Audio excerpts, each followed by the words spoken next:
Gold trusted gold buyers. మీరు తాకట్టు పెట్టిన బంగారాన్ని విడిపించి ఈ రోజు ఉన్న మార్కెట్ ధరకు కొనబడును.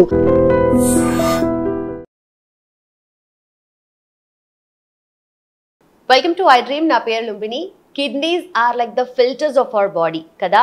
సో అలాంటి కిడ్నీస్ని ఎంత జాగ్రత్తగా ప్రొటెక్ట్ చేసుకోవాలి మనం అంటే మనకు కావాల్సింది ఒక రైట్ఫుల్ ఇన్ఫర్మేషన్ అండ్ ఒక పర్పస్ఫుల్ కాన్వర్జేషన్. సో ఈ సెషన్ అలాగే ఉండబోతుంది. కిడ్నీ హెల్త్ గురించి అవేర్నెస్ స్ప్రెడ్ చేయడానికి today we have doctor Arun Kumar గారు, senior consultant nephrologist and transplant physician. Let's talk to him. Hello sir, how are you? Hello అండి, I'm good. మీరు ఎలా ఉన్నారు? చాలా బాగున్నాను. సో ఫస్ట్ ఆఫ్ ఆల్ మీరు నెఫ్రాలజిస్ట్ కాబట్టి సో కిడ్నీ హెల్త్ అనగానే వియర్డ్ డౌట్స్ వస్తూ ఉంటాయి. So I think my first question would be that. So weird doubts మీరు ఫేస్ చేస్తున్న మీ ఎక్స్పీరియన్స్లో ఏం చెప్తారు? సో కిడ్నీ అనేసరికి నిజంగా మీరు అన్నట్టు అందరూ డాక్టర్స్ అయిపోతారు. Neighbours, relatives, friends. And information చాలా తక్కువ, వ్యాలిడ్ కన్సల్ట్ ఇన్ఫర్మేషన్ చాలా తక్కువ. అండ్ ఫస్ట్ ఏంటంటే కిడ్నీ ప్రాబ్లం వస్తే రివర్స్ కాదు, ట్రూ ఓకే అన్నది ఒకటి. సో అది ఒక పెద్ద మిత్ అనమాట. సో అన్ని కిడ్నీ ప్రాబ్లమ్స్ అలా ఉండవు. అండ్ లైక్ క్యాన్సర్లానే కిడ్నీ కూడా ఎన్ని స్టేజెస్ ఉంటాయి. సో ఎర్లీ స్టేజ్లో డయాగ్నోస్ చేసుకుంటే వెంటనే మనం దాన్ని రివర్స్ చేయడానికి అవకాశం ఉంటుంది. ఓకే. అండ్ ఇంకొకటి డయాలసిస్. సో కిడ్నీ ఫెయిల్ అయిన పేషెంట్స్కి మనం డయాలసిస్ ఆఫర్ చేస్తాం. ఓకే, అది కూడా అంతే. ఒకసారి డయాలసిస్ చేస్తే లైఫ్ లాంగ్ డయాలసిస్ చేసుకోవాలి అనే పెద్ద మితితో ప్రస్తుతం డయాలసిస్ ఎవరైనా అడ్వైస్ చేస్తే దే డోంట్ యాక్సెప్ట్ అనమాట. సో దానివల్ల ఏంటంటే ఫర్దర్గా ఇంకా హెల్త్ డిటరేట్ అవుతూ ఉంటుంది. సో అది కూడా ఇట్స్ నాట్ ట్రూ. డయాలసిస్ కూడా it can be reversed. Okay, అంటే different people have different diseases, stages, దాన్ని బట్టి ఉంటుంది. ఓకే. అండ్ ఇంకోటి ఏంటంటే very big myth, kidney transplantation. Okay, kidney transplantation వరకు మాట్లాడుకుంటే ఒకసారి కిడ్నీ ట్రాన్స్ప్లాంటేషన్ అయినా సరే లైఫ్ మళ్ళీ బాగోదు, కిడ్నీ ఫెయిల్ అయిపోతుంది అనేది కూడా పెద్ద మిత్. ఈ రోజు మనకేంటంటే ఆల్మోస్ట్ కిడ్నీ ట్రాన్స్ప్లాంటేషన్కి హైదరాబాద్ ఇండియాలోనే పెద్ద హబ్లా ఉంది. ఓకే, ఈవెన్ ఫారినర్స్ కూడా వచ్చి చేసుకుంటున్నారు because you have such a positive results. Okay, almost 95% success rate. This all because of advancement in surgical techniques కావచ్చు, మెడికేషన్ కావచ్చు. ఓకే, ఇట్లాగే ఏంటంటే ఒకసారి వియర్డ్ డౌట్స్ తోటి ఇట్లాంటివి వస్తుంటారు అనమాట. ఓకే. సో మీరు అంటుంటే నాకు గుర్తొచ్చింది ఏంటంటే ఇప్పుడు డయాలసిస్ అంటున్నారు కదా, ఒక్కసారి చేసుకుంటే మళ్ళీ లైఫ్ లాంగ్ చేసుకోవాలి అన్న దాంతో వేరే కైండ్ ఆఫ్ ట్రీట్మెంట్ కి వెళ్తూ ఉంటారు కొంతమంది, లైక్ ఆయుర్వేదం కానీ న్యాచురోపతి కానీ ఇలాంటి వేస్ లో కూడా వెళ్తూ ఉంటారు కదా. సో వాళ్ళ కోసం ఏం చెప్తారు మీరు? ఏమంటే మనకి యాక్చువల్లీ ఇప్పుడు 2025లో ఉన్నాం. We're living in a evidenced base era. Okay, so ఇప్పుడు మనం ఒక పర్సన్కి మనం పలానా డిసీజ్ ఉందని చెప్పినా సరే ఎవ్రీబడి ఈజ్ ఆస్కింగ్ ఎవిడెన్స్, ఎలా చెప్తున్నారు, వాట్ ఇస్ యువర్ డయాగ్నోసిస్ అని. ఓకే, ఇలాంటి టైంలో మనం ఏంటంటే సైంటిఫిక్ వే. ఇప్పుడు ఒకప్పుడు మీరు అన్నట్టు ఏంటంటే ఆయుర్వేదం, హోమియోపతి, అల్లోపతి. ఇప్పుడు అల్లోపతి అనే వర్డ్ అన్నది లేదు. It's like a modern medicine. Okay, ఈ మోడర్న్ మెడిసిన్లో ఇఫ్ రిక్వైర్డ్ మన హెర్బల్ మెడిసిన్స్ కూడా they come under modern medicine. Okay, so scientific వేలో వెళ్ళాలన్నమాట. అయితే చాలా మంది చేసే మిస్టేక్ ఏంటంటే వాట్ ఎవర్ వాళ్ళ బిలీఫ్ ప్రకారంగా వెళ్తున్నప్పుడు they don't cross check. So ఇప్పుడు మనకి టెస్ట్లు అన్నీ ఎట్లా అండి, ఇప్పుడు ఈ మెసేజ్ పెడితే ఇంటికి వచ్చి బ్లడ్ శాంపిల్స్ చేసి టెస్ట్ చేస్తున్నారు. ఓకే, సో ఏ రూట్లో వెళ్ళినా సరే మీరు ఆ రూట్ కరెక్టా కాదని అటు cross check. Okay, so sugar, నేను డయాబెటిక్ మెడిసిన్స్ రాస్తాము, ఇది వాడము, ఏదో సంథింగ్ ఎల్స్ వాడతాము, వాడిన తర్వాత తగ్గుతుందా తగ్గట్లేదా? సో తగ్గట్లేదని తెలిస్తే ఒకటి ఏంటంటే you can again come back to right track. Okay, so ఇది మిస్ అవుతుంది అనమాట. So otherwise I don't want to comment other specialities, నేను కామెంట్ చేయదలుచుకోలేదు. బట్ ఏదైనా సరే బ్లైండ్ బిలీఫ్లో అటు వెళ్తే మనకి సైడ్ ఎఫెక్ట్స్ ఉండవను, ఓకే, లేదా మనము ఈ మెడిసిన్స్ని అవాయిడ్ చేయొచ్చాను, అలా బ్లైండ్గా వెళ్ళొద్దు. మీ బాడీకి సూట్ అవుతుందో లేదా చూసుకోవాలి. అందరికీ అన్ని సూట్ కావు కదా. సో సూట్ అవుతుందో లేదా చూసుకోవాలి, అది క్రాస్ చెక్ చేసుకోవాలి. ఆ క్రాస్ చెక్ చేసుకున్న తర్వాత మాత్రమే అది మీకు సెట్ అయితే వెళ్ళండి. ఓకే, అదర్వైజ్ బ్లైండ్గా మాత్రం అది ఆయుర్వేదం కావచ్చు, హోమియోపతి కావచ్చు, ఏదైనా సరే don't go blindly. Okay. And also kidneys అంటేనే బీన్ షేప్డ్ ఉంటాయి అంటారు కదా, బీన్ షేప్డ్ ఉంటాయి. సో ఇప్పుడు సోషల్ మీడియాలో ఏంటంటే ట్రెండ్ ఒక్కొక్కటి చేంజ్ అవుతూ ఉంటుంది. హెల్త్ రిలేటెడ్ గా మాట్లాడుకుంటే ఇప్పుడు బ్రెయిన్ షేప్ లో ఉంటుంది కాబట్టి వాల్నట్స్ బ్రెయిన్ కి మంచిది అంటే ఎగ్జాంపుల్ అలా చెప్తూ ఉంటారు. బట్ ఎగ్జాక్ట్లీ మనకు కిడ్నీస్ బీన్ షేప్ లో ఉంటాయి కాబట్టి బీన్స్ ఏనా కిడ్నీ హెల్త్ కి ఫుడ్ అంటే ఏంటి అంటే ఎలా చెప్తారు? సో కిడ్నీ హెల్త్ కోసం ఫుడ్ అండి it's like a balanced diet అనమాట. ఓకే, సో చాలాసార్లు వింటుంటాం ప్రోటీన్స్ అవాయిడ్ చేసేయండి అని. అది కూడా బిగ్ మిత్ అనమాట. ప్రోటీన్స్ మన బాడీకి అవసరం. ఓకే, ఇది ఎక్కడొస్తుందంటే మోస్ట్ ఆఫ్ ద మనకి బుక్స్ కానీ జర్నల్స్ కానీ ఎక్కువ వెస్టర్న్ డేటా ఎక్కువ మనం ఇండియన్ డేటాకి ఇంప్లిమెంట్ చేద్దామని ట్రై చేస్తుంటాం. Okay okay. So western people ఏంటంటే they take more protein diet, breakfast నుంచి వాళ్ళ నైట్ డిన్నర్ వరకు ఎక్కువ నాన్ వెజిటేరియన్ ప్రోటీన్ డైట్ ఎక్కువ ఉంటుంది. ఓకే, సో వాళ్ళల్లో ప్రాబ్లం. మనకి యాక్చువల్ రికమెండెడ్ ఏంటి అంటే అట్లీస్ట్ 60 kgs మనం తీసుకుంటే ఒక పర్సన్ ఐడియల్ మాట్లాడుకుంటే 60 grams ప్రోటీన్ వరకు తీసుకోవచ్చు పర్ డే. మన ఎగ్లో ఉండేది ఓన్లీ 6 grams ప్రోటీన్ మాత్రమే. ఓకే, సో అంటే మనం తీసుకునే ఇన్ఫాక్ట్ ప్రోటీన్ చాలా తక్కువ తీసుకుంటున్నాం. As a day to day మనం తీసుకునే protein is very less. So అందుకని ఏంటంటే మన ప్రోటీన్ కంప్లీట్ రెస్ట్రిక్షన్ అన్నది నాట్ ట్రూ. ఓకే, అయితే మనకేంటంటే ఆ కేటగిరీలోకి వెళ్తున్నామా లేదా చూసుకోవాలి, హయ్యర్ సైడ్ వెళ్ళిపోతున్నామా లేదా.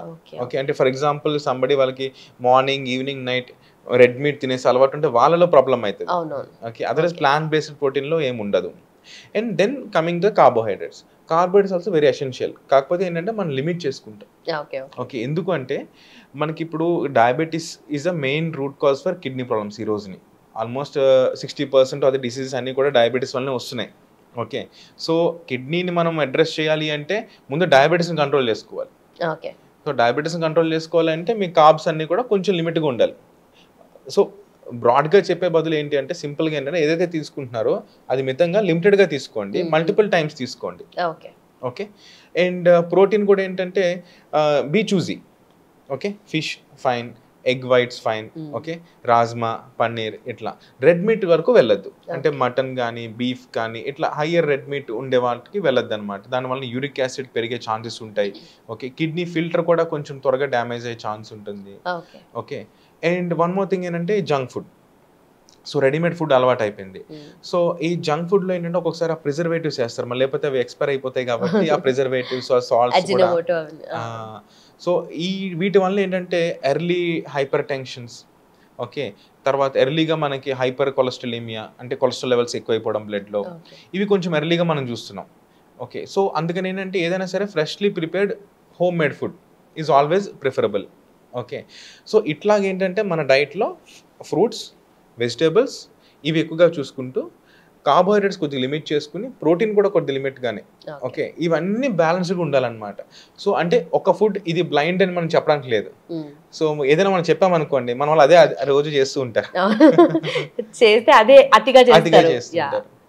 ఓకే, సో మీరు అన్నట్టుగా ఇందాక వెస్టర్న్ వరల్డ్ నుండి మనం తీసుకునే ఏదైతే ఆ జర్నల్స్ అక్కడ నుండి ఇన్ఫర్మేషన్ తీసుకుంటాం. ఆఫ్ కోర్స్ వాళ్ళది ప్రోటీన్ రిచ్ డైట్ ఉంటుంది, మనది మోస్ట్లీ కార్బన్ రిచ్ ఉంటుంది, కార్బోహైడ్రేట్స్ రిచ్ ఉంటుంది. కాబట్టి సో దీంట్లో కూడా మనము బ్యాలెన్స్ చేసుకోవాలి అంటే కొంతమంది డైలీ ప్రోటీన్ రిక్వైర్మెంట్ రీచ్ అవ్వరు. అలాంటి వాళ్ళ కోసం ఏం చెప్తారు? సో దీనికి ఏంటంటే ఒక డయాబెటిక్ ప్లేట్ మెథడ్ అని సింపుల్ అనమాట. ఓకే, ఒక ప్లేట్ తీసుకుంటే మనకి 50% అంతా కూడా వెజిటేబుల్స్ ఉండాలి మన ప్లేట్లో. అంటే ఎక్కువ ఒక half of the plate vegetables like salads కానివ్వండి, లేదా క్యారెట్ పీసెస్, కీరా పీసెస్. ఓకే, అన్ని vegetables, I mean cooked vegetables అవి అంత ఉండాలి. ఒక క్వార్టర్ పోర్షన్ ఏమో మనకి రైస్, చపాతీ, వాట్ ఎవర్ అవి కార్బ్స్. మిగిలిన క్వార్టర్ ఏమో ప్రోటీన్, సింపుల్గా చెప్పాలంటే. సో అంటే మనం తీసుకునే దాంట్లో ఇట్లా తీసుకోవాలన్నమాట. అండ్ తీసుకున్న దాన్ని ఇంపార్టెంట్ థింగ్ మనము ఖర్చు పెట్టాలి. ఓకే, సో ఇన్ఫ్యాక్ట్ మనకు కొంచెం డైట్ అటు ఇటు అయినా సరే మనం ఎవ్రీడే మనం కొంచెం ఫిజికల్ యాక్టివిటీ ఏదో ఉందనుకోండి, సో ఈ ఎక్స్ట్రా ఏవైతే క్యాలరీస్ ఉన్నాయో బర్న్ అయిపోతాయి. ఓకే, లాంగ్ టర్మ్లో మనకి ఏంటంటే అన్నీ కూడా తీసుకున్న అన్ని క్యాలరీస్ కూడా మన బాడీ యూటిలైజ్ చేసుకోకపోతే అది ఫ్యాట్స్ కింద స్టోర్ అయిపోతుంది. అందరికీ తెలిసిందే, కొత్త విషయం ఏం కాదు. సో ఏంటంటే కంపల్సరీగా మనం డైలీ ఒక ½ అవర్ to 45 minutes ఏదో ఒక ఫిజికల్ యాక్టివిటీలో మనం ఇండల్జ్ అయి ఉండాలన్నమాట. సో దీన్ని మనం ఖర్చు పెడితే యూజువల్గా హెల్త్ ప్రాబ్లమ్స్ ఏమీ రావు. ఓకే, సో కొంతమంది అంటే మోస్ట్లీ ప్రోటీన్ రిక్వైర్మెంట్ రీచ్ అవ్వదు, హార్డ్లీ ఎవరో ఒకరు ఉంటారు. బట్ అది తీసుకునే వాళ్ళు రెగ్యులర్ గా జిమ్ కి వెళ్ళి డైట్ మెయింటైన్ చేసి ప్రోటీన్ రిచ్ తీసుకునే వాళ్ళు, ప్రోటీన్ పౌడర్స్ తీసుకునే వాళ్ళు వాళ్ళ లిమిట్ ని మించి ఎక్కువగా తీసుకుంటూ ఉంటారు కదా కొంతమంది. సో అలాంటి వాళ్ళకి ఏదైనా ప్రాబ్లం వచ్చే ఛాన్సెస్ ఉన్నాయి, కిడ్నీ హెల్త్ పరంగా ఎలాంటి effects? Right. So very good question అండి. ఎందుకంటే ప్రోటీన్ మనం అండర్ గా చూస్తున్నాము, బట్ ఓవర్ గా తీసుకునే వాళ్ళు కూడా ఖచ్చితంగా ఉంటారు.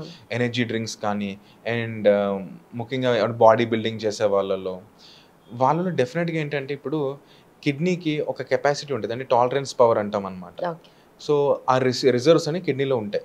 ఎప్పుడైతే ఓవర్ బర్డెన్ మనము ప్రోటీన్ డంప్ చేస్తున్నామో కిడ్నీ కూడా కొంత హైపర్ ఫిల్ట్రేషన్ ఇంజురీకి గురవడం జరుగుతుంటుంది. ఓకే, అంటే టూ మచ్ ప్రోటీన్ డైట్ తీసుకోవడం వల్ల ఎక్కువ uric acid byproduct release అవ్వడం కానివ్వండి, వాళ్ళల్లో ఈక్వల్ అమౌంట్ ఆఫ్ వాటర్ లేకపోతే ఓకే యూరిక్ యాసిడ్ లెవెల్స్ పెరగడము, కిడ్నీ స్టోన్స్ ఫామ్ అవ్వడము. ఓకే, అండ్ వీళ్ళల్లో మనకి ఏంటంటే త్వరగా బ్లడ్ ప్రెషర్స్ వచ్చే ఛాన్సెస్ కూడా ఉంటాయి. ఓకే, అండ్ ఈ ఫిల్టర్ స్లోగా డ్యామేజ్ అవుతుంటే ఏమవుతుందంటే ఈ ప్రోటీన్స్ అనేవి స్లోగా యూరిన్లో కూడా కనిపిస్తూ ఉంటాయి. ఓకే, ఒక రకమైన హైపర్ ఫిల్టరేషన్ ఇంజురీ జరగడం వల్ల. So too much protein is not good. Okay, and ఇంకోటి ఏంటంటే చేసే మిస్టేక్ చాలామంది జిమ్ చేసినప్పుడు ప్రాపర్ గైడెన్స్లో చేసుకోవాలి. ఈ టూ మచ్ ప్రోటీన్ ఎప్పుడైతే మనకి ఎక్సర్సైజ్ చేస్తున్నామో మనకి ఎవ్రీ టైం మనకు కొంచెం మజిల్ ఇంజురీ జరుగుతూ ఉంటుంది, అది మళ్ళీ రిపేర్ అవుతూ ఉంటుంది. అందుకనే మనం ఏంటంటే ఒకరోజు బైసెప్స్ చేస్తే మళ్ళీ గ్యాప్ ఇవ్వాలంటారు. సో ఎవ్రీ టైం మనకి మజిల్ రిపేర్ జరుగుతుంటుంది. ఇది ఓవర్గా జరిగినప్పుడు ఏమవుతుందంటే ఈ మజిల్ ప్రోటీన్స్ కూడా అన్ఫార్చునేట్లీ ఈ మజిల్స్ ప్రోటీన్ బ్రేక్ డౌన్ అయినవి కూడా ఒక్కోసారి కిడ్నీలో ట్రాప్ అవ్వచ్చు.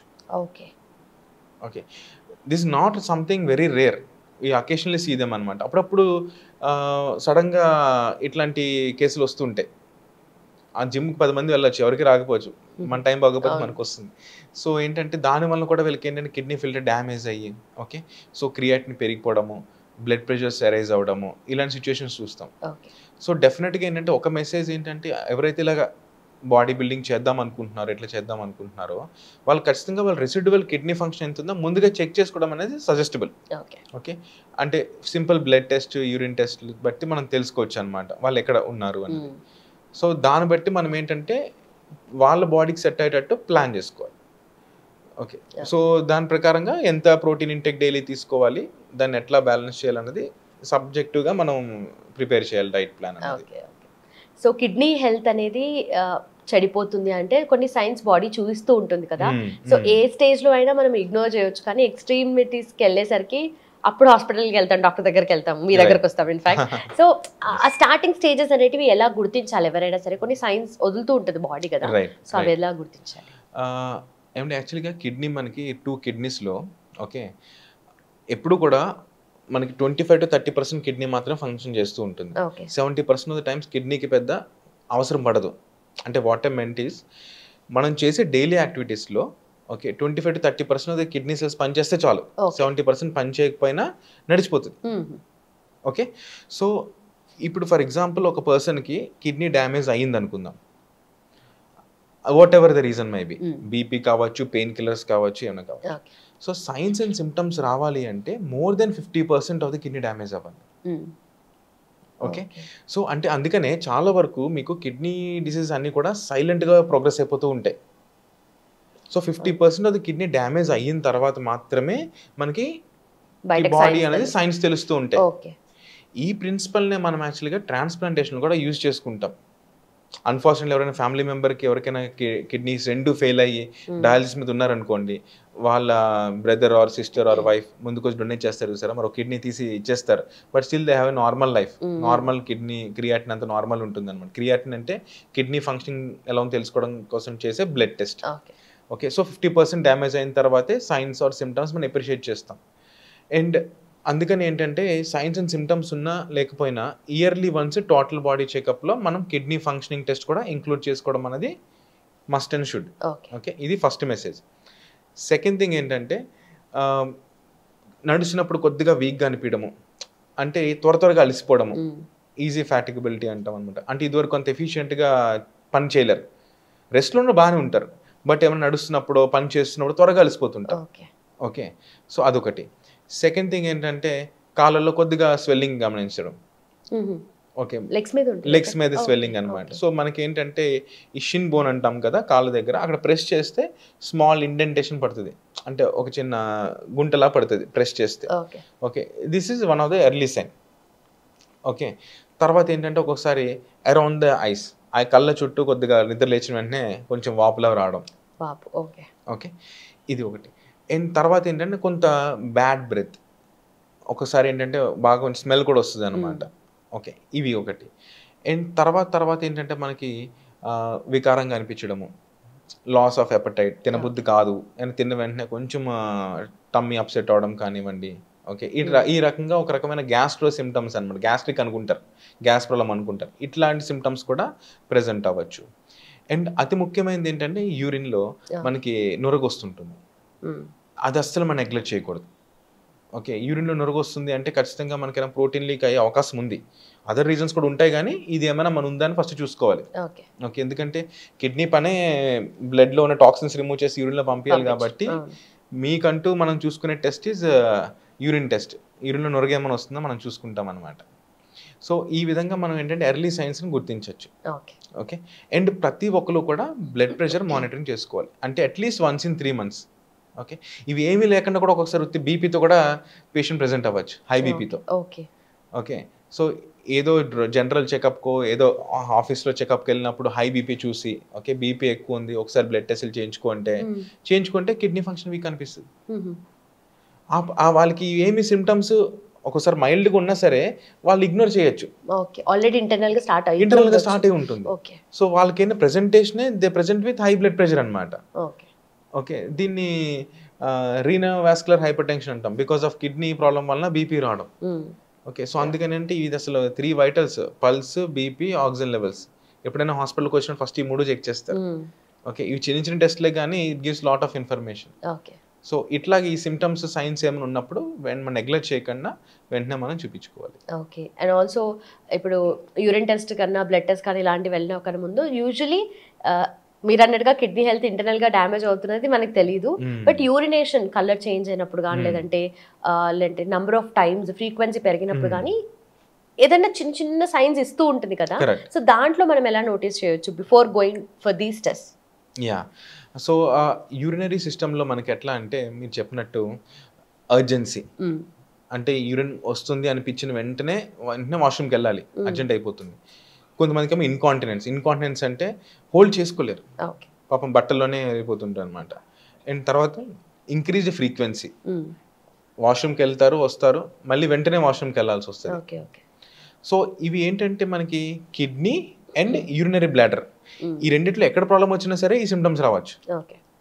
ఓకే, సో అండ్ ఈ సిమ్టమ్స్ అన్ఫార్చునేట్లీ ఏంటంటే బికాస్ ఆఫ్ సోషల్ రీజన్స్ కొంతమంది హాస్పిటల్కి రారు, నోటీస్ తీసుకురారు. ఓకే, అండ్ అతి ముఖ్యంగా ఏంటంటే ఎల్డర్లీ మేల్ పేషెంట్స్, ఓకే, ఒక 55 years దాటిన తర్వాత మగవాళ్ళలో ప్రోస్టేట్ అనే గ్లాండ్ ఎన్లార్జ్మెంట్ గమనిస్తుంటాం అనమాట. ఈ ప్రోస్టేట్ గ్లాండ్ ఎన్లార్జ్ అయినప్పుడు ఏమవుతుందంటే యూరినరీ బ్లాడర్ నుంచి యూరిన్ ట్యూబ్ ఏదైతే బయటకు వస్తుందో ఆ జంక్షన్లో ఈ ప్రోస్టేట్ గ్లాండ్ అని ఉంటుంది. ఇది పెరిగిపోవడం వల్ల జంక్షన్ని బ్లాక్ చేసేస్తుంది. సో వాళ్ళకి ఏంటంటే బ్లాడర్ ఫుల్ ప్రెషర్ వచ్చినప్పుడు వాళ్ళ సెన్సేషన్ వచ్చి యూరిన్కి వెళ్తారు. ఎప్పుడైతే ఒక 50% బ్లాడర్ ఎంటీ అయింది అనుకోండి, బ్లాడర్లో ప్రెషర్ తగ్గిపోతుంది. సో మళ్ళీ there be unable to pass the urine అనమాట. మళ్ళీ వచ్చేస్తారు, మళ్ళీ ఒక 1 hourకి కొంచెం బ్లాడర్ నిండుతుంది, మళ్ళీ ఆ సెన్సేషన్ వస్తుంది, వెళ్తుంది, అరే 1 hour బ్యాకే వెళ్ళాడు మళ్ళీ వెళ్తున్నాడు అని. సో అంటే వాళ్ళు వెళ్ళినప్పుడు కంప్లీట్గా బ్లాడర్ని ఎంటీ చేసుకోలేకపోతున్నారు. ఓకే, అండ్ ఇంకోటి ఏంటంటే వెళ్ళిన తర్వాత ఫ్లో స్టార్ట్ కాదు. సో అంటే చూసిన వాళ్ళకి బాత్రూంలో ఎంతసేపు ఉంటాడు వెంటనే రావట్లేదు, వెళ్ళాడంటే 10 నిమిషాలు ఉండిపోతాడు అనుకుంటారు. సో ఏంటంటే వాళ్ళకి స్టార్టింగ్ ప్రాబ్లం, ఆ ప్రెషర్ రావాలి అప్పుడు మాత్రమే యూరిన్ స్టార్ట్ అవుతుంది. ఓకే, తర్వాత యూరిన్ కూడా ఫ్లో ఫ్రీగా ఉండదు, ఆగాగి రావడము. సో వాళ్ళు బ్లాడర్ నింపించడానికి చాలా టైం తీసుకుంటారు. ఓకే, అండ్ ఇది ముఖ్యంగా చాలా వరకు ఏంటంటే అసలు నోటీస్ తీసుకురారు, వయసు అయిపోయింది అందుకే ఎలా చేస్తున్నారు అనుకుంటారు. కానీ బట్ ఇవన్నీ కూడా ఏంటంటే ఈ బ్లాడర్ ప్రెషర్ వల్ల ఒకటి యూరిన్ ఇన్ఫెక్షన్స్ వచ్చే ఛాన్స్ రిస్క్ పెరిగిపోతుంది. సో ఈ ప్రెషర్ ఏమో కిడ్నీ మీద పడి కిడ్నీ కూడా స్లోగా డ్యామేజ్ అవ్వడం స్టార్ట్ అవుతుంటుంది. ఓకే, ఇవన్నీ కూడా మనం నెగ్లెక్ట్ చేయకూడదు అనమాట. అండ్ అతి ముఖ్యమైనది ఏంటంటే night time urine. Okay, nocturia అంటాం అనమాట. రాత్రిపూట 3 సార్లు కన్నా ఎక్కువ యూరిన్కి వెళ్తున్నారు అంటే ఖచ్చితంగా you need to get some test done. Okay, అది షుగర్ వలన కావచ్చు, ఓకే, లేదా బ్లాడర్ కాన్సన్ట్రేటింగ్ కెపాసిటీ దెబ్బతిని రావచ్చు, ఓకే, లేదా కిడ్నీ ప్రాబ్లం అయి ఉండొచ్చు. సో ఈ సిమ్టమ్స్ ఏవి కూడా మనము నెగ్లెక్ట్ చేసే సిమ్టమ్స్ కాదు, ఎర్లీ సిమ్టమ్స్ మీరు చెప్పినట్టు వెంటనే మనం వెళ్ళి చెక్ చేయించుకోవాలి. ఓకే, సో కలర్ డిఫరెన్స్ వల్ల మరి? సో కలర్ అంటే యాక్చువల్గా మనకి not only kidney, other liver problem ఉన్నా సరే మనం తినే ఫుడ్ బట్టి కూడా మారుతూ ఉంటుంది అనమాట. సో మోస్ట్ ఆఫ్ టైమ్స్ ఏంటి మనకి ఎల్లో కలర్ యూరిన్ కానీ వస్తుంది అనుకోండి, అయితే కాన్సన్ట్రేట్ యూరిన్ అవ్వచ్చు. ఓకే, అండ్ లేదా కొంత ఏమైనా బిలిరుబిన్ లెవెల్స్, జాండీస్ కానీ ఇట్లా వచ్చినా సరే యూరిన్ కలర్ చేంజ్ అవుతుంటుంది. ఓకే, ఒక్కొక్కసారి మనం తినే ఫుడ్ వలన మెడికేషన్ వలన కూడా యూరిన్ కలర్ చేంజ్ అవుతుంటుంది. సో మనకేంటంటే ఎప్పుడు కూడా నార్మల్ యూరిన్ కూడా కొంత పేల్ ఎల్లోనే ఉంటుంది. సో కలర్ని మనం ఎలా వాడుకోవచ్చు అంటే మన వాటర్ సరిగ్గా తీసుకుంటున్నామా లేదా అన్నదాని కింద వాడుకోవచ్చు. అంటే సపోజ్ ఎవరికైనా బాగా డార్క్ ఎల్లో యూరిన్ వస్తుందంటే నేను వాటర్ తక్కువ తీసుకుంటున్నాడని అర్థమైపోతుంది. కాన్సన్ట్రేటెడ్ యూరిన్ అర్థమవుతుంది అనమాట.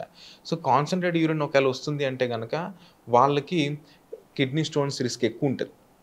ఓకే, అండ్ వాళ్ళలోనే యూరిన్ ఇన్ఫెక్షన్స్ కూడా ఎక్కువ చూస్తుంటాం. లేదా లేడీస్కి ఏంటంటే కొంచెం జెనటల్ ఇన్ఫెక్షన్స్ కానివ్వండి, వైట్ డిశ్చార్జ్, ఇచ్చింగ్ ఇట్లాంటివి కూడా వాళ్ళలో కొద్దిగా ఎక్కువ చూస్తుంటాం అనమాట.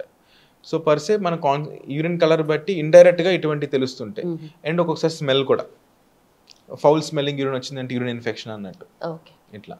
Okay, and most importantly diabetes ఉన్న వాళ్ళకి కిడ్నీ హెల్త్, ఎందుకంటే నాట్ జస్ట్ కిడ్నీ, అన్ని పార్ట్స్ ఆఫ్ ద బాడీ ఏదో ఒక రూపంలో ఎఫెక్ట్ అవుతూ ఉంటుంది ఎక్స్ట్రీమ్ అయిపోతే. సో కిడ్నీ హెల్త్కి ఎలా ఎఫెక్ట్ చేస్తుంది అంటారు? యా, సో డయాబెటీస్ అంటే ఇప్పుడు యాక్చువల్గా మనకి ఫస్ట్ అనుకున్నట్టు ఈ డయాబెటీస్ డ్యూరేషన్ పెరిగే కొద్దీ, ఓకే, అంటే ఫర్ ఎగ్జాంపుల్ 2010లో ఒక డయాబెటీస్ డయాగ్నోస్ అయినప్పుడు, ఓకే, 2020 కరెక్ట్గా 10 సంవత్సరాలు వచ్చేటప్పటికి అన్ఫార్చునేట్లీ ప్రతి ఇద్దరిలో ఒకరికి డయాబెటీస్ వల్ల కిడ్నీ డ్యామేజ్ అయిపోతుంది. అంటే 50% ఆఫ్ వర్క్ అయిపోతుంది. అండ్ ఉండే మన లైఫ్ స్టైల్స్లో డయాబెటీస్ త్వరగానే వచ్చేస్తుంది. అండ్ జెనెటిక్ డేటా కూడా ఎలా ఉంది అంటే సపోజ్ పేరెంట్స్ ఇద్దరికి డయాబెటీస్ ఉందనుకుంటే వాళ్ళకి ఫర్ ఎగ్జాంపుల్ 50 years స్టార్ట్ అయితే ఆఫ్ స్ప్రింగ్స్కి పిల్లలకి 40 ఏళ్ళకి వస్తుంది. సో జెనెటిక్ వలన కూడా డిసీజ్ అడ్వాన్స్ అయిపోతుంది.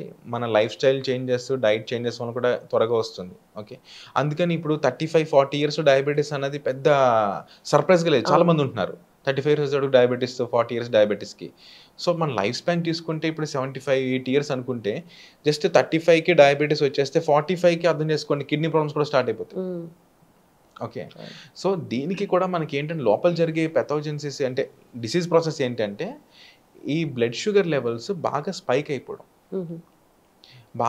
అయిపోవడం, మళ్ళీ తర్వాత మెడికేషన్ ఏంటంటే ఆన్ అండ్ ఆఫ్ యూజ్ చేయడము.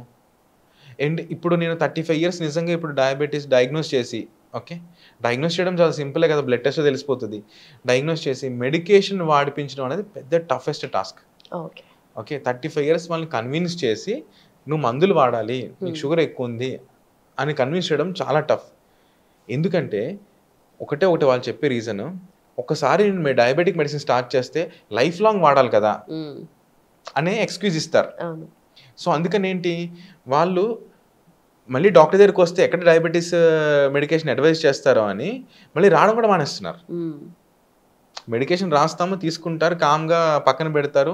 ఓకే, నేను రేపు నుంచి వాకింగ్ చేస్తాను, జిమ్ చేస్తాను అనుకుంటారు, చేస్తారు. ఒక 2 months 3 months చేస్తారు, they will find some difference, relax, అంతే. మళ్ళీ ఇంక తర్వాత మళ్ళీ ప్రాబ్లం వచ్చినప్పుడు చూసుకుందాం, అంతే. సో ఆ attitude, take it easy attitude ఎక్కువైపోయింది.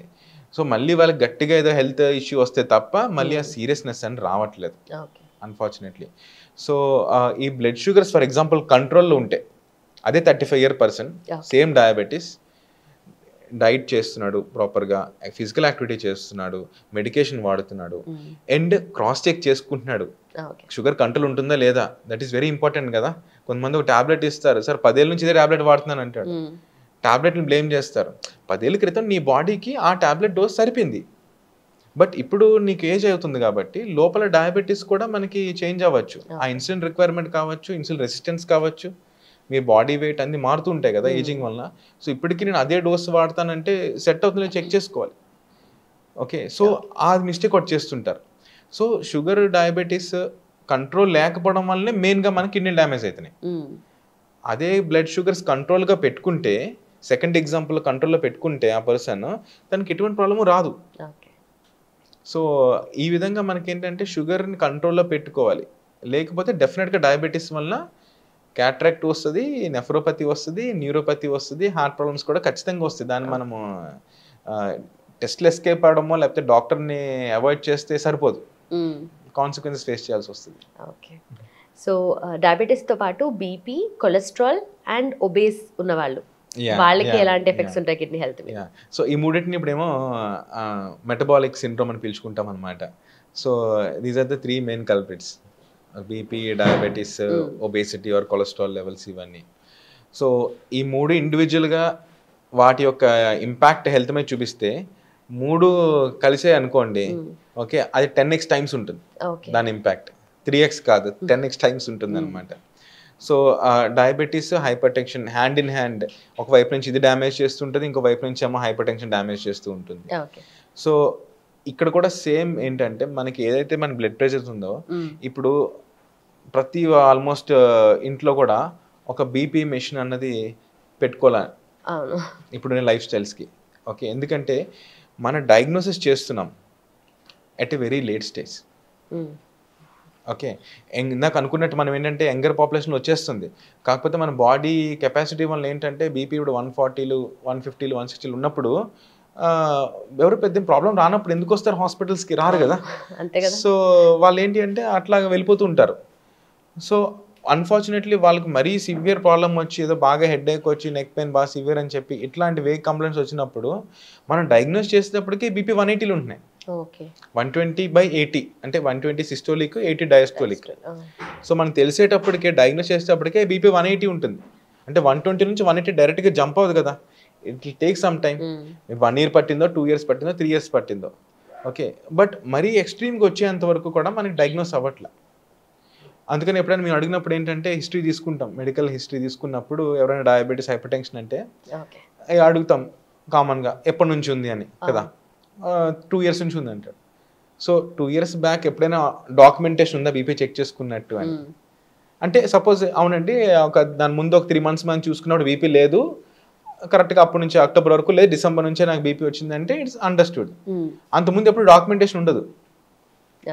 సో అంటే by the time 2 years 3 years ఈయన చెప్పిన దానికి మనం ఇంకో 2-3 years యాడ్ చేసుకోవాలి.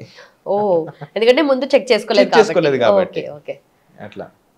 ఓకే, సో ఎన్ని ఎఫెక్ట్స్ కిడ్నీ హెల్త్ మీద ఉంటాయి, but definitely life style changes వల్ల కూడా చాలా కొత్త వస్తూ ఉన్నాయి కదా. సో మీరు అబ్జర్వ్ చేసిన దాన్ని బట్టి లైఫ్ స్టైల్ చేంజెస్ వల్ల కిడ్నీ హెల్త్ ఏది ఎక్కువగా ఎఫెక్ట్ అవుతుంది, ఏ లైఫ్ స్టైల్ చేంజెస్ వల్ల? ఓకే ఓకే, డెఫినెట్గా ఏంటంటే ఇప్పుడు ఉన్నప్పుడు స్ట్రెస్ కూడా ఒకటి ఎక్స్ట్రా అయిపోయిందండి. అంత ముందు జనరేషన్స్లో లేనిది స్ట్రెస్ కూడా అప్పుడు ఉన్నా సరే ఇప్పుడు బాగా మల్టిప్లై అయిపోయింది. అండ్ స్లీప్ ప్యాటర్న్స్ బాగా డిస్టర్బ్ అయినాయి. ఎందుకంటే బీపీ షుగర్ కొలెస్ట్రాల్ ఇవన్నీ మనం మాట్లాడుకోని టాపిక్ ఎక్కువ అంటే ఎవరు ఏం చేయలేకపోతున్న టాపిక్ ఏంటంటే ఈ స్ట్రెస్. ఓకే, అది వర్క్ స్ట్రెస్ కావచ్చు, ఫ్యామిలీ స్ట్రెస్ కావచ్చు. ఓకే, హ్యాండిల్ చేయలేకపోతున్నారు. అండ్ స్లీప్ కూడా ప్రాపర్గా ఉండట్లేదు. ఓకే, అండ్ నైట్ షిఫ్ట్స్ మనం చాలా మంది ఇప్పుడు యుఎస్ టైమింగ్స్ వర్క్ చేయాల్సి వస్తుంది. ఓకే, సో మనకి ఏంటంటే న్యాచురల్గా మన బాడీలో there is a biological clock. So ఆ బయలాజికల్ క్లాక్ పని ఏంటి అంటే ఏ టైంకి రిలీజ్ చేయాల్సిన హార్మోన్స్ ఆ టైంకి రిలీజ్ చేస్తుంది. ఓకే, ఏ టైంకి రిలీజ్ అవ్వాల్సిన ఎంజైమ్స్ ఆ టైంకి రిలీజ్ అవుతాయి. ఓకే, ఫర్ ఎగ్జాంపుల్ మనం అబ్జర్వ్ చేస్తాం డైలీ మనకి సపోజ్ 12:30 1 o'clock లంచ్ చేసే అలవాటు ఉంది. ఓకే, కరెక్ట్గా 12:30 1 అయ్యేటప్పటికి మనకి బెల్ కొట్టినట్టు ఆకలి వేస్తుంది. సో మీరు ఫర్ సమ్ రీజన్స్ ఆ 1కి మీరు తినలేదు, మీరు అది షూట్లో ఉన్నారో లేకపోతే ఎక్కడో ఉండి మీరు తినలేకపోయారు. వన్స్ 3 అయిన తర్వాత మీకు తినాలని ఇంట్రెస్ట్ పోతుంది. అప్పుడు ఫుడ్ ముందున్నా తినలేము. అదంతే, ఇంకా క్లాక్ మారిపోయింది, దాని టైమింగ్ అది. ఆ టైంకి మీకు ఎంజైమ్స్ అన్నవి డైజెషన్ ఎంజైమ్స్ రిలీజ్ అవుతాయి. ఓకే, సో అట్లాగే మన బాడీలో ఏంటంటే స్లీప్ కూడా very important. Okay, so very important అంటే అట్లీస్ట్ మనకి 6 to 7 hours constant sleep night time ఉండాలి. ఓకే, సో నైట్ టైం మనకి ఏంటంటే మెలటోనిన్ అనే హార్మోన్ రిలీజ్ అవుతుంది. సో ఈ మెలటోనిన్ హార్మోన్ ఏంటంటే మన స్ట్రెస్ని నెక్స్ట్ డే మార్నింగ్ స్ట్రెస్ని తగ్గిస్తుంది. ఓకే, ఒక రకంగా ఇది ఏంటంటే యాంటీ క్యాన్సర్ కింద కూడా పనిచేస్తుంది. సో వీళ్ళలో మనకి ఏం చూస్తాము, నెక్స్ట్ డే కూడా ఫ్రెష్గా లేస్తారు. ఎప్పుడైతే మీకు స్లీప్ సరిగ్గా లేదో ఈ మెలటోనిన్ హార్మోన్ సెక్రెషన్ కూడా స్లోగా ఇంటరప్ట్ అయిపోతుంటుంది అనమాట. సో దానివల్ల వాళ్ళకి ఏంటంటే ఈ మెటబాలిక్ డిస్టర్బెన్సెస్ స్టార్ట్ అవుతాయి. వాళ్ళలో ఒబేసిటీస్ ఎక్కువ చూస్తాము, గ్యాస్ట్రిక్ ఇష్యూస్ ఎక్కువ చూస్తాము, ఎర్లీ కొలెస్ట్రాల్ ప్రాబ్లమ్స్ చూస్తాము. అంటే ఏజింగ్ త్వరగా వచ్చేస్తుంది. ఓకే, సో దాంతో డిసీజెస్ కూడా త్వరగా వచ్చేస్తున్నాయి. సో దీన్ని మనం అడ్రస్ చేసుకోవాలి. Okay, and physical activity, some exercise ఏదో ఒకటి. దీనివల్ల ఏంటంటే యూ హార్మోన్స్ అని చెప్పి మంచి హార్మోన్స్ రిలీజ్ అవుతాయి అనమాట. ఇది స్ట్రెస్ను కొంచెం తగ్గిస్తుంది. సో ఈ పార్ట్ కూడా మనం ఈక్వల్లీ కాన్సన్ట్రేట్ చేయాలి, అది పర్టికులర్గా ఈ జనరేషన్కి. Okay, so work life balance. Okay, so balance miss అయ్యే చాలా మంది స్లీప్లెస్ నైట్స్ ఉంటాయి. అది వాళ్ళు కంపెన్సేట్ చేయడానికి డే టైంలో పడుకుంటూ ఉంటారు. మళ్ళీ గ్యాస్ట్రిక్ ఇష్యూస్ వస్తూ ఉంటాయి, కొంతమందికి ఫ్రీక్వెంట్గా వస్తుంటాయి గ్యాస్ట్రిక్ ఇష్యూస్. సో ఆ ఇమ్యూనిటీ తక్కువ ఉండడము, మెటబాలిజం రేట్ తగ్గిపోవడము, ఇలాంటి వాళ్ళకి what is the first thing to do దాని నుండి క్యూర్ అవ్వాలి అంటే? యా, సో గ్యాస్ట్రిక్ ప్రాబ్లం కూడా చాలా కామన్ అయిపోయిందండి. ఓకే, సో ఆల్మోస్ట్ అందరి ఇంట్లో కూడా ప్యాంటోప్రజోల్ టాబ్లెట్స్ ఉంటున్నాయి. సో అండ్ అది ఎట్లా అంటే ఇట్స్ టెంపరీ రిలీఫ్ మాత్రమే టాబ్లెట్ అన్నది. ఓకే, సో అప్పటికి మీకు సిమ్టమ్ అనేది తగ్గడానికి కోసం తప్ప, బట్ మళ్ళీ రిపీట్ కాకూడదు అంటే ఎవ్రీడే మనకి అవసరం, డైజెషన్ అవసరము, ఎంజైమ్స్ రిలీజ్ అవ్వడం అవసరము. సో మన క్లాక్ని మనం సెట్ చేసుకోవాలి. ఓకే, సో అంటే బ్రేక్ఫాస్ట్ కంపల్సరీ చేయాలి, బ్రేక్ఫాస్ట్ స్కిప్ చేయొద్దు.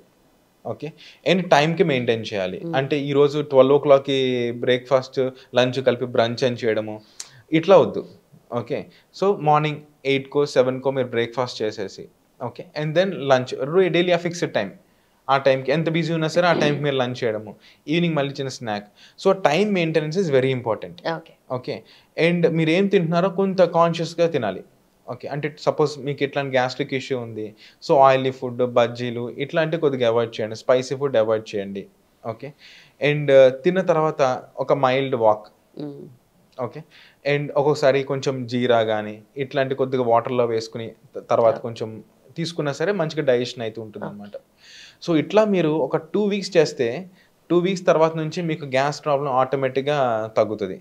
ఓకే, అండ్ ఏంటంటే ఇంకొకటి తెలియకుండా చేసేది ఏంటంటే ఏరేటెడ్ డ్రింక్స్ తీసుకోవడం. ఇది కూడా ఏంటంటే గ్యాస్ ప్రాబ్లం చేస్తున్నారు కూడా. అంటే అట్లా కదండి, నా పాయింట్ ఏంటంటే గ్యాస్ ప్రాబ్లం ఉంది తగ్గుతుంది అని చెప్పి సోడాలు తాగుతారు. అవునవును, అది కొంచెం ఆ బర్ప్ రావాలని తగ్గుతారు. అయితే ఇందులో ఏంటి అంటే ఇప్పుడు గ్యాస్ మనము బలవంతంగా లోపలికి వేసుకుంటున్నాం సోడా. ఓకే, అందులో ఆ సోడా గ్యాస్ బిల్డప్ అయిపోయి కొంత బయటకు వస్తుంది, బట్ 100% బయటకు రాదు.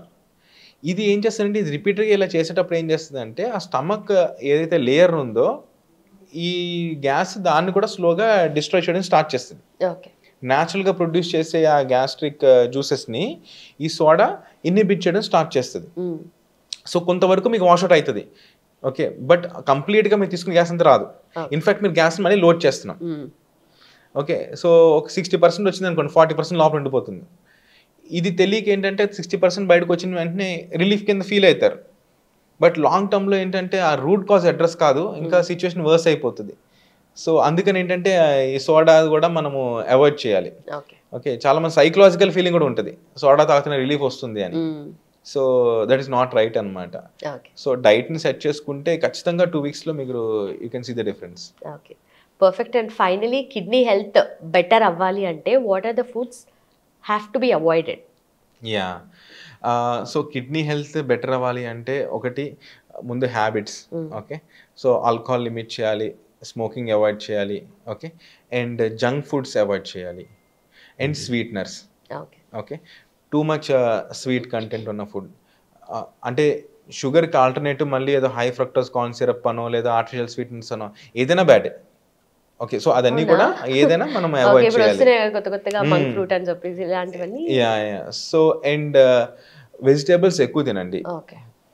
డయాబెటీస్ లేకపోతే ఫ్రూట్స్ ఎంజాయ్ చేయండి. ఓకే, ఫ్రూట్స్లో కూడా ఇప్పుడు for example mango, seasonal fruits మాత్రం ఓన్లీ సీజన్ వరకే లిమిట్గా తీసుకోవాలి, అది ఓవర్గా తీసుకోవద్దు. Okay, and then adequate water. ఈ వాటర్ కూడా ఏంటంటే 2 liters 3 liters మంచిదని చెప్పి కొంతమంది ఏం చేస్తారు, మార్నింగ్ లేచిన వెంటనే తాగుతారు 2 liters, rest of the day తాగట్లేదు. సో వాళ్ళు మళ్ళీ వస్తారు, సార్ మీకు చెప్పినట్టు 2 liters తాగుతున్నా అయినా సరే మళ్ళీ కిడ్నీలో రాళ్ళు వస్తున్నాయని. సో మీరు తీసుకునే ఆ వాటర్ని యూనిఫామ్గా డిస్ట్రిబ్యూట్ చేసుకోవాలి. ఒక గ్లాస్ తీసుకున్నా సరే ఇట్స్ ఫైన్, బట్ లైక్ ఏంటంటే త్రూ అవుట్ ద డే మొత్తం అంతా కూడా యూనిఫామ్గా డిస్ట్రిబ్యూట్ చేసుకోవడం ఒకటి. సో ఎందుకంటే water is also important health diet అనేసరికి. ఓకే, అండ్ తర్వాత ఏంటంటే మనకి రెడ్ మీట్ కానివ్వండి, too much protein diet. Suppose మీకు కిడ్నీ ప్రాబ్లం లేదు అన్నా సరే ఇది డైలీ తీసుకోవద్దు, అకేషనల్గా తీసుకుంటే ఫైన్. సపోజ్ కిడ్నీ ప్రాబ్లం ఏమైనా స్టార్ట్ అవుతుందంటే కంప్లీట్ అవాయిడ్ చేయాలి. అండ్ బ్లడ్ ప్రెషర్ ఇట్లాంటివి ఏమైనా ఉన్నాయనుకోండి, సాల్ట్ కూడా అవాయిడ్ చేయాలి. ఓకే, అండ్ ఇంకోటి ఈ సాల్ట్కి వైట్ అని చెప్పేసరికి పింక్ ఆల్టర్నేటివ్ అంటున్నారు. ఆ పింక్ కూడా మనకి సేమ్ సైడ్ ఎఫెక్ట్స్ ఉంటాయి. ఓకే, సో ఏదైనా మనం లిమిట్ చేసుకోవాలి. అండ్ ఇంకోటి ఏంటంటే మీరు తీసుకునే పింక్ సాల్ట్లో అయోడిన్ కూడా ఉందిలే చూసుకోండి. అసలు సాల్ట్ అసలు మనకి ఏంటంటే అయోడైజ్డ్ సాల్ట్ వచ్చిందే ఈ థైరాయిడ్ ప్రాబ్లమ్స్ కోసము, అంతమంది గాయిటర్లు ఉండేవి. సో మళ్ళీ మనం స్టెప్ బ్యాక్ వెళ్ళిపోయి ఇప్పుడు సాల్ట్ వద్దంటున్నారు కదా అని చెప్పి మళ్ళీ pink salt, rock salt iodine miss అవుతాం. పింక్ సాల్ట్లో ఉన్న మినరల్స్ కూడా ఏంటంటే వెరీ మైన్యూట్ అమౌంట్లు ఉంటాయి కాబట్టి మీరు తీసుకునే చిన్న దాంట్లో మీకు కావాల్సిన మినరల్స్ ఏమి వచ్చేవి. సో మినరల్స్ అన్ని రావాలంటే పింక్ సాల్ట్ కూడా ఎక్కువ తీసుకోవాలి. అది ఎక్కువ తీసుకుంటే మళ్ళీ ఇంకొక రకమైన ఇబ్బందులు ఉంటాయి. ప్లస్ దాంట్లో పొటాషియం ఉంటుంది. Heart patients, kidney patients particular avoid చేయడం బెటర్ పింక్ సాల్ట్ని. పొటాషియం ఎక్కువ ఉంటే హార్ట్, కార్డియాక్ ఎరిథమియాస్ వస్తాయి అన్నమాట. డయాబెటీస్ ఉన్న వాళ్ళు కూడా కొద్దిగా అవాయిడ్ చేయడమే బెటర్ పింక్ సాల్ట్ని. ఎందుకంటే డయాబెటీస్తో కూడా మనకి ఎక్కువ హార్ట్ చూస్తుంటాం కదా, so silent. Plus diabetes uncontrol ఉన్న వాళ్ళలో కూడా పొటాషియం నార్మల్ వాళ్ళు కూడా కొంచెం ఎక్కువ హైయర్ సైడ్ చూస్తాం. సో వీళ్ళు పర్టికులర్గా అవాయిడ్ చేయాలి. అందుకని ఏంటంటే బ్లైండ్గా సాల్ట్ తగ్గించండి. 0 సాల్ట్ అని స్టార్ట్ చేశారు. 0 సాల్ట్ కూడా కరెక్ట్ కాదు, సోడియం మరీ డౌన్ అయిపోతుంది. అసలు ఎక్కడ కూడా ఎందులో నేను ఉప్పు వేసుకోరు కొంతమంది. ఉప్పు తగ్గించిన సార్ ఉప్పు సార్ మొత్తం మానేసాను అంటాడు. అసలు ఎందులో నేను వేసుకోరు. చూస్తే సోడియం ఏమో డౌన్ అయిపోతుంది. ఇంక అప్పటి నుంచి సార్ నాకు తల తిరిగిపోతుంది, నుంచుంటే తల తిరిగిపోతుంది, మెమరీ డౌన్ అయిపోయింది అంటే చెక్ చేస్తే సోడియం తగ్గుంటుంది. మళ్ళీ అడ్మిట్ చేసి మళ్ళీ సాల్ట్ ఎక్కించాలి, అంటే సెలైన్ ఎక్కించాలి. సో ఏదైనా సరే ఓవర్గా చేయొద్దు. Okay, so 5 grams per day అన్నది మనకి స్టాండర్డ్. సో అట్లా మనం చూసుకుంటే సరిపోతుంది. Okay, done sir. Thank you so much. Thanks for the valuable information. Thank you. Sir, one life lesson what medicine has taught you. Whatever you can do without expecting. But I really believe మన positive attitude ఉంటేనే మనం ఏదైనా సాధించగలం. Gut ని మనం correct గా deal చేసినట్లయితే అది మనకి పాజిటివ్ హార్మోన్స్ ని రిలీజ్ చేస్తుంది. షుగర్ వచ్చిన వాళ్ళ పరిస్థితి ఏంటి? పొట్ట దగ్గర పెరిగితే దాన్ని ఆండ్రాయిడ్ అంటారు. ఆండ్రాయిడ్ ఫోన్ కదా. అసలు థాట్స్ ఎందుకు వస్తాయి? బ్రెయిన్ డెడ్ అంటే దానికి ప్రపంచం అంతా కూడా కొన్ని నిర్దిష్టమైనటువంటి లక్షణాలు. మానసికంగా ధైర్యంగా ఉంటే క్యాన్సర్ జయించవచ్చు. You are a doctor for a cause sir, అంతే. వాళ్ళకి వచ్చిన ఆదాయం కాకుండా ఫ్రీ సర్వీస్ ఎంతమందికో చేస్తుంది.